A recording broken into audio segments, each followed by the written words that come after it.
Welcome back to my cloud. Today's letter is to our world leaders. For decades, national security has been understood in terms of territory, resources, and military capability. Today, a new domain has emerged, less visible but no less consequential. The integrity of human perception and decision-making within digitally mediated environments. This letter is not about AI ethics. It is about state stability, governance, and sovereignty. Dear world leaders, coercion is often understood as explicit force or visible threat. But the most effective forms of coercion are ambient. They operate by continuously shaping the informational environments in which decisions are made, until individuals and populations adapt their behavior to remain visible, rewarded, safe, or socially aligned.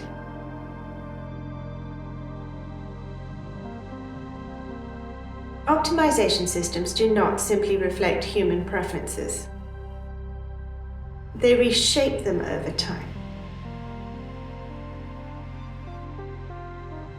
When visibility, influence, and social validation are governed by algorithmic systems optimized for engagement, individuals begin to align themselves to those systems, often without conscious awareness. This is not persuasion in the traditional sense.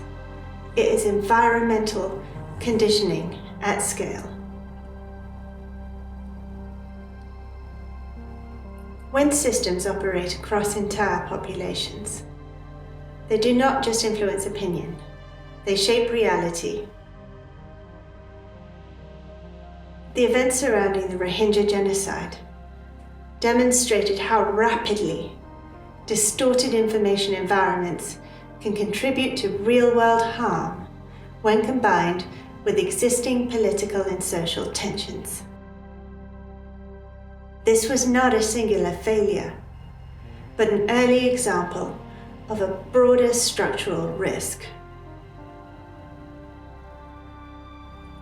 When systems that optimize for engagement are allowed to mediate collective perception, they can amplify division, suppress nuance, and accelerate instability. At scale, this becomes a governance issue, not a platform issue. No individual or institution is immune to a distorted information environment. Leaders, advisors, and decision makers are increasingly relying on digitally mediated systems to interpret public sentiment, emerging threats, and geopolitical signals. If those systems are optimized for engagement rather than accuracy or stability, they introduce systemic risk into decision-making processes at the highest levels. This is not a hypothetical concern. It is structural vulnerability. A system that relies on behavioral manipulation to maintain engagement or influence outcomes is not neutral infrastructure. When such systems intersect with governance, the line between democratic participation and environmental coercion becomes increasingly difficult to define. A state that unknowingly relies on distorted informational environments risks becoming unstable, not through external attack, but through internal misalignment.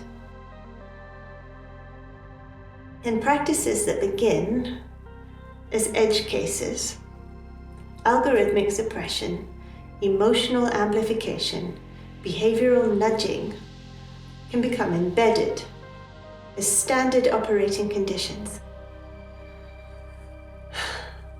What is experimental today becomes ambient tomorrow.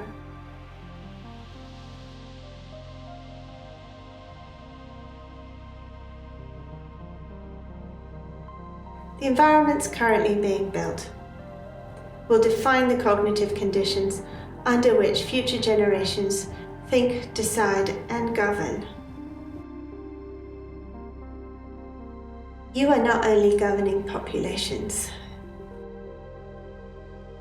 You are governing within systems that increasingly shape those populations' perceptions and your own.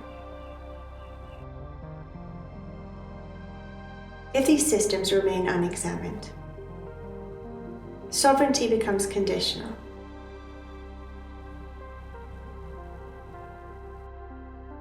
To maintain governance integrity in this environment, there are 3 principles that perhaps require immediate consideration. The first is cognitive security as a component of national security. The second is transparency and accountability in systems that shape public perception.